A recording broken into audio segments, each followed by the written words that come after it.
বৈরী আবহাওয়ার কারণে উত্তাল রয়েছে কুয়াকাটা সমুদ্র সৈকত। সব বন্দরে ৩ নম্বর সতর্ক সংকেত অব্যাহত রেখেছে আবহাওয়া অফিস।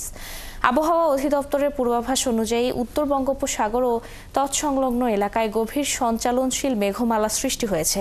এ কারণে উপকূলীয় এলাকায় ঝড়ো হাওয়া সহ ভারী বৃষ্টি হচ্ছে।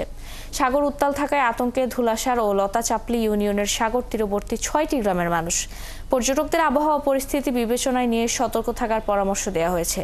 সমুদ্র উত্তাল থাকায় গোসলে নামা থেকে বিরত থাকা এবং ট্যুরিস্ট পুলিশের নির্দেশনা মেনে চলার আহ্বান জানানো হয়।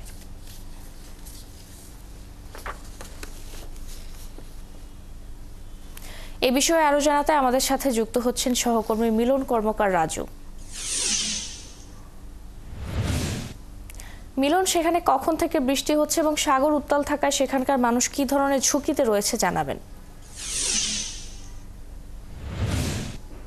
মূলত আজকে ভোর রাত থেকে কিন্তু গোটা উপকূলীয় এলাকায় জুড়ে মুষলধারে বৃষ্টি শুরু হয়েছে এবং এই বৃষ্টি কিন্তু এখনো অব্যাহত রয়েছে।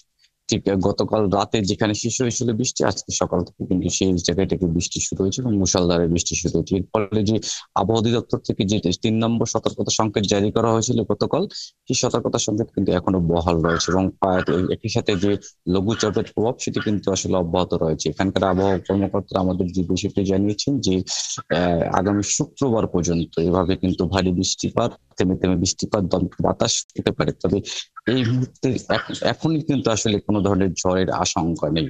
আরেকটি বিষয় হচ্ছে যে সাগর কিন্তু উত্তাল রয়েছে। যে আপনি জানেন যে গতকাল অমাবস্যার জোর শেষ হয়েছে, অমাবস্যার কিন্তু প্রভাবটা রয়ে গেছে। এর প্রভাবে যে সাগরে কিন্তু প্রচুর উত্তাল রয়েছে এবং সাগরে যে জোয়ারের যে পানির উচ্চতা সেটা কিন্তু গতকাল যেখানে ১ থেকে ২ ফুট বেড়েছিল, সেটা আজকে সকালের জোয়ারের কিন্তু যে পানির উচ্চতা বাড়ছে এখন পর্যন্ত। এখানকার যে কুয়াকাটা সংলগ্ন যে এখানকার যে ব্যবসায়ীরা থেকে শুরু করে সৈকতের ব্যবসায়ীরা আমাদের যে বিষয়টা জানিয়েছেন, গতকালের মতোই পানির উচ্চতা বাড়তেছে এবং একই সাথে কিন্তু সাগর উত্তাল রয়েছে। তবে আসার বিষয়টা হচ্ছে এই মুহূর্তে কিন্তু সাগরের মাছ ধরা ট্রলার নেই।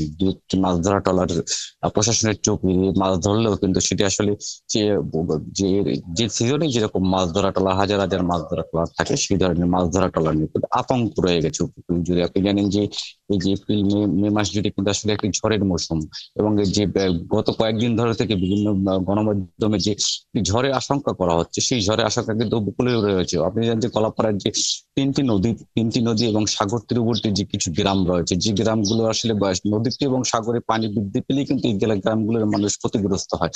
গতকালকেও কিন্তু আসলে যে টিয়াখালীর যে জিয়া কলোনির যে মানুষগুলো পুনর্বাসনের জন্য ব্যবস্থা করা হয়েছিল যে স্পটে, সেই স্থানটি কিন্তু আসলে জোয়ারের পানিতে প্লাবিত হয়েছে। একইভাবে যে পশ্চিম লোন্দা গ্রামের যে মানুষগুলো রয়েছে, যেগুলো আসলে প্রতি বছরের বর্ষা হলেই যে এখানকার মানুষজন ক্ষতিগ্রস্ত হয় জোয়ারের পানিতে, সেই জন্য গতকালও কিন্তু তারা একটা আশঙ্কা রয়েছে। একই অবস্থা আজকে কিন্তু সকলের জোরও একইভাবে প্লাবিত হবে।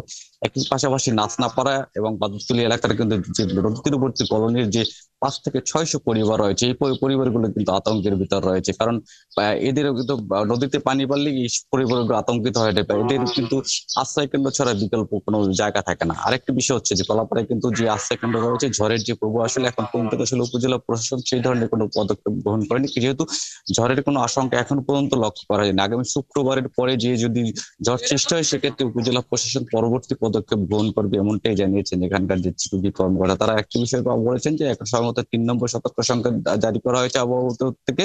পরবর্তী যদি সতর্ক সংকেত বৃদ্ধি হয়, তাহলে কিন্তু আসলে উপকূল এলাকায় যে ধরনের পদক্ষেপ গ্রহণ করা দরকার, সেই ধরনের পদক্ষেপ গ্রহণ করা হবে।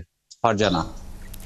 ধন্যবাদ রাজু আমাদের সঙ্গে যুক্ত হওয়ার জন্য। দর্শক, কলাপাড়া থেকে আবহাওয়া পরিস্থিতির খবর জানাচ্ছিলেন সহকর্মী মিলন কর্মকার রাজু।